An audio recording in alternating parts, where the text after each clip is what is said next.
ముఖ్యమంత్రికి ముద్రగడ లేఖాస్త్రం, హామీలు అమలుపై ప్రశ్నాస్త్రం.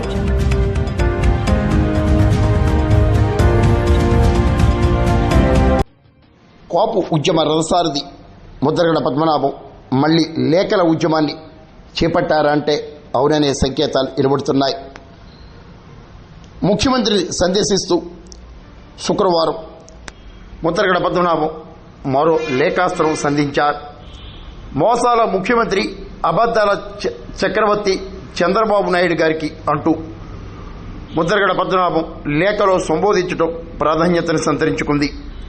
సూపర్ 6 అమలు, పబ్లిక్ ప్రైవేట్ పార్ట్నర్షిప్ అంటూ పలు అంశాలపై ముద్రగడ విమర్శలతో కూడిన లేఖను సంధించారు.